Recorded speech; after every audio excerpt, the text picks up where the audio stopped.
Good evening.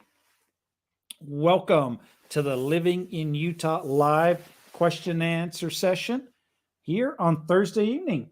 I try to hold this every Thursday evening. I'm Mike Gallagher. I'm a local real estate agent right here in the state. And if this is your first time to the live question and answer session, this is just an open forum. You're welcome to ask any kind of questions you want to. If it's about the state of Utah, if it's about real estate investing, and if you're joining us from around the world, and if you've got questions about the United States, by all means, shoot them and we will get to it. It has been weather-wise in Utah. We got a little bit of a return to winter. We received some snow this week, which is unusual for April. Normally, this time of year, we will receive rainfall. This particular weather front came from the north down, from the Canadian border down through Idaho into Utah, which can bring some cold temperatures with the moisture. It's much needed in the state of Utah. We are in a drought. I read that the particular city that I live in, they are going to restrict me to 1 day per week watering the grass. That's the rumors. So the moisture was well needed. And I said on last week's episode right here that I knew a couple ski resorts that were closing. Last Sunday was their final day. And they did close. Well, one of those ski resorts, because of the amount of snow they got, and both ski resorts actually got a significant amount of snow, but one of them is extending their closing date. They will be open this weekend. So some of the ski resorts are starting to wind down a little bit.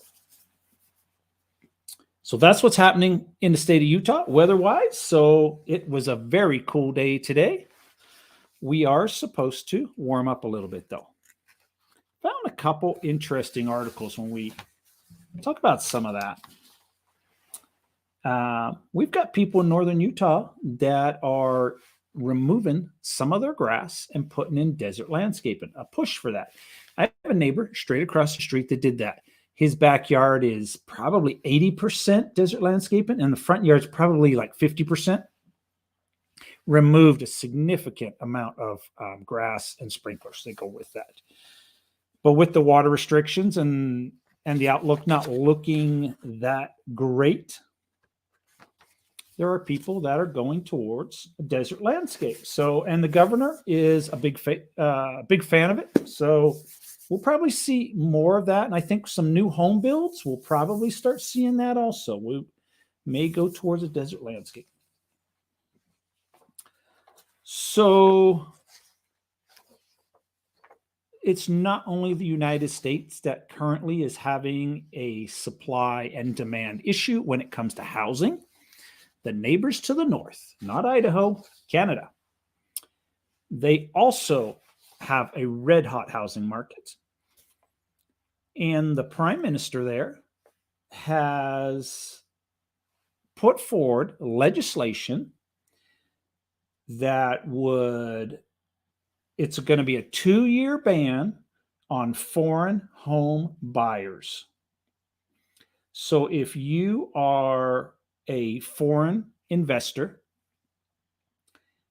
you would not be able to buy a home in Canada during this time period, this 2-year ban, they're calling. And they're doing this to try to free up some homes for the people, residents of, Canada. And I was wondering, would that work in the United States? There are some states that we have that does get a lot of foreign buyers. So I don't know if that's something that the United States possibly would want to look into. And they're also, with this bill, there will be higher taxes for people who sell their home within a year. So I think they're trying to go after some of the investors that will buy a home and then want to resell it. But it's an interesting concept. I don't know if Anybody is talking about it in the United States as a way to help with the housing market, or just let the housing market do whatever it's going to do. It's definitely a different approach. And I'm not saying it's right or wrong. Not too sure. I'm not too sure. But when I think of that also, I've had a couple people reach out to me with questions about Utah that live in Canada, that are looking at leaving Canada also. So they do have some people leaving the country. Also in the news, when we talk about affordable housing, Senator Mike Lee, he is a senator in the state of Utah.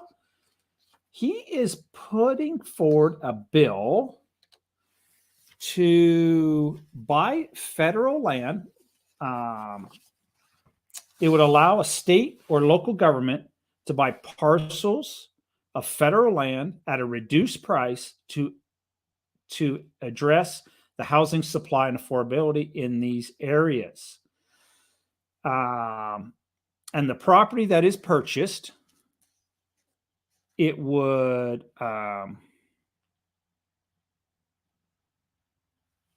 for some reason I lost the camera. Nice. Little bit of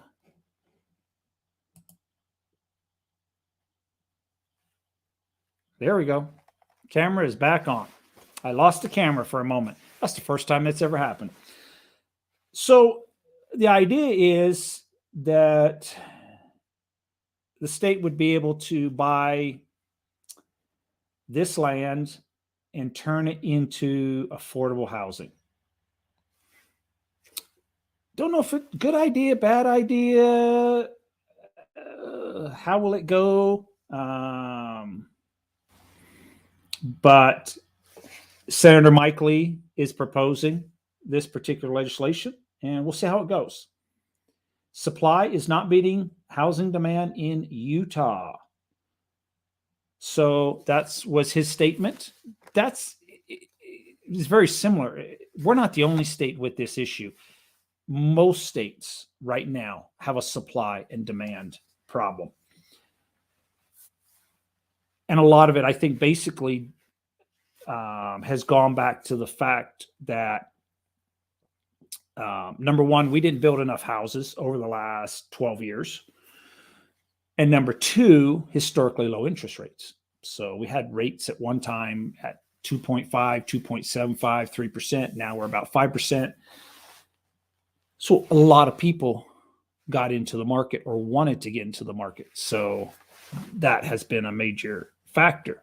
If rates go to 6, 7%, will we still see this supply and demand imbalance? I personally don't think we will. If we get to maybe 6 or 7% in the state of Utah, I think we might be more of a balanced market. We'll probably see a lot more inventory on the market. And for sure, we will price some people out of the market, and that will also reduce some of the demand. That's just how I see it going. Any questions this evening? Cameron's joining us. Hello, how are you doing? How's things going this evening? It's a little bit chilly. I'm a little bit cold tonight. Yeah, weather's changed a little bit here in the state of Utah, but we need the water. We need the water. So I enjoy the April, May showers that we have gotten in the past. It's nice to see the rain. It greens up the grass, lots of moisture in the grass. Yes, great time. So any questions this evening? It's a quiet evening. Maybe some people are still on spring break. That's all I have for this evening. I'm going to call it an evening then, and I will be back next week, same time. I do have a new video to be released tomorrow morning. Just finishing that up, actually. Hope everyone has a great weekend. Take care. Stay safe.